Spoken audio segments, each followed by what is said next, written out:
we aren't really kids giving back to kids. As long as you have that inside your heart, as long as you hold on to that a little teeny bit. I work out with a guy, he's 85 years old, he's at the gym 7 days a week.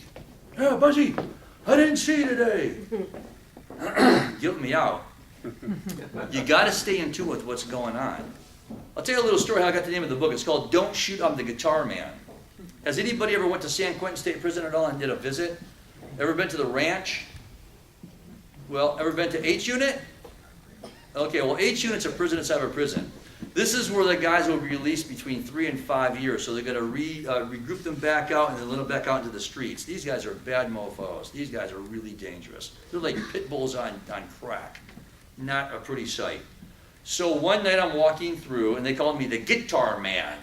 They do the little button, Guitar Man, sure, music will start in 10 minutes. Now I know there's going to be 1,000 to 1,500 guys watching me walk through. That's where the girl comes in because I just feel like I'm just going, they're going to march me through, man. I'm like a little ham hock. Yeah. So I'm walking through one night, and I have 2 officers on each side of me. And there's all these guys just staring. They're licking their lips, and they're grabbing themselves, and they're just going for it, man. And I just try to just look straight ahead. And the guy says, if you ever hear any guns go off in those guard towers right there, just set your guitar down really soft and put your arms in the air. And I said, that's never going to happen. I'm going to yell out, don't shoot on the guitar, man, no! And I thought I would get maybe a song out of that, but it ended up being a title of the book. But that's the kind of stuff you don't realize. You never want to go into an institution and say, what? Because they play with your mind. That's where the manipulation and intimidation goes. They'll say things and they'll just mess with you. You know, I don't know if you realize, but in the state of California, if you become a transvestite or transsexual and you're in prison, we as taxpayers pay for that whole process to change over. So there's a lot of guys in prison that look like you. And you. And you. High cheekbones, long fingernails. They're called sugar shorts. And they supply all the sex for the guys. Because that's just what has to happen. That's what these little kids don't realize. They think it's going to be fun. My dad said it's going to be cool to go to prison. My little brother went there. It's great. Well, they're never going to tell you it was with another guy. It doesn't happen. Because that shows weakness. And let me tell you, if I lock that door, because I see these guys smirking over here, if I lock that door,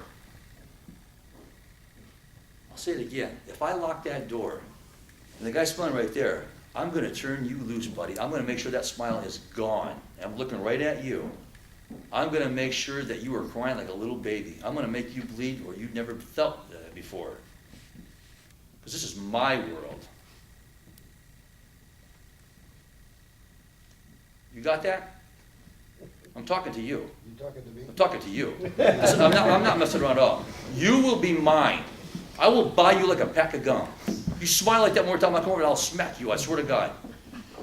How about 2 out of 3 winner gets 10? Not going to happen. It's not going to happen. And I'll tell you why. You want to know why? Why? Because I had sex with all these guys and they're going to hold you down. It has nothing to do with just intimidation. And if you don't think so, I'll find out where your family lives and I'll come get your family. You will be mine. Isn't that crazy? That's crazy. Who would want to do that? Who would want to do that? These little kids that I work with, because they go on TV. Nowadays, I was only kidding, by the way. Nowadays, it's looking at me like, I'm going to kill this guy afterwards. Is he in charge of the church? These little kids have grown up like this. They watch it. It's mainstream now. There's these, I don't watch it, but there's these Lock Up or whatever these shows have now and stuff. It's incredible. I did a radio interview 2 weeks ago. This woman goes, I got this great idea. What we're going to do is we're going to get these things donated, these denim donated, and we're going to shoot them with a gun so they have holes, and we're going to take the cartridges and make jewelry out of it and sell it. You gotta be, where do you get this? That's sick, man. How do you do this up? Well, they weren't even thinking. Didn't even cross their mind. When I put the book out, they had it all in blue. I said, well, you can't have the color blue on my book or red because I'll be killed. They went, you're so funny. No, I'm serious. The kids that I work with won't even touch a blue pencil. They won't even touch it. They won't even look at it because blue and red's gang colors would be killed. Crazy. It's a crazy stuff, man. So when you go to the mall, you know, my wife loves this. When you go to the mall, I'll teach you guys how to do the monkey walk in 20 seconds. You see these guys at the mall, right? And they have that, all right? just walking around. It's that whole gangster monkey walk. She loves that. It's crazy. It's just all intimidation. And that's what these guys thrive on. But there's hope. Through music, education, the arts. If we want to do it, these kids have hope. But we lock these kids up. And we warehouse people. And we don't do anything. I can't emphasize it again. When I went the other day and had these kids sing, the whole staff flipped out. They didn't know how to react to these kids singing. They'd never seen it before. They didn't know what to do. God, just be kids. God, oh, they do. Let them be kids. You know, I don't know any one of you guys, really. I don't care. You're just people to me. I don't care who you are. You're just great people to me. Same thing with these kids. You can't judge these kids. Same as the guys. We judge all these guys. That's why I have tattoos and wear what I wear, because I love people who come in and go, I get this look all the time. I pursue them. Excuse me. She hates it. Come here. What do you do for a living? I seen the look you gave me, the little, what do you do for a living? Because I can tell you what I do. Matter of fact, I'd be more happy to share what I do. And then buy my book too, and I'll sign it for you. But then you'll know what I am.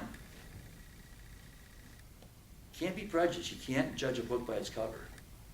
These kids that we work with have all been damaged. Every one of them. Hopefully, you know, not to pitch my book, but hopefully you guys will read the book and understand where I'm trying to do with this, because I think it's got to be at opportunity, not at risk. It's got to be education and incarceration, because it's run wild right now. It's craziness. We want to lock everybody up, but we're building private prisons and juvenile halls. Think about that one. Anybody have kids in this room? How many has kids? Raise your hands if you have kids. I own a private juvenile hall. I don't give a shit about your kids. I want them here, and I'll tell you what, they're never going to leave. Your kids will never leave this juvenile hall again. Moms, raise your hands. I want to see all the moms' hands. I'm going to take all your kids and I'm going to put them in prison. And you're going to have a little release form that says, I'm not going to guarantee your safety. I'm not going to guarantee your son's safety. He's going to be killed. He's got a 90% chance of being shanked and killed in prison. It's my retirement. I don't care. I care. When I told these little kids the other day, I said, by the way, I just want to let you know, outside of these walls here, everybody thinks you guys are throwaway kids. How do you feel about that? How about if I said, you know what? Everybody out here thinks all you judges and attorneys are just throwaway people. They don't like you. I don't like you. I don't like you at all. And then one little kid said, is that how you feel? And I said, I don't feel that way, son. I love you. That's why I'm here. That's why I'm here. These guys are all yelling. They're all giving them shit. I'm here just to, you know, not to put any prejudice, just give you some hope, a little love, and say, I wrote a book. I got 1,000 no's. I'm here. I did it. You can do it too. I didn't go to college. I didn't even go to junior college. By the time I graduated from high school, I was done. I didn't want to go to college. I could care less. I wanted to be a rock star. I had goals and dreams. What these kids don't.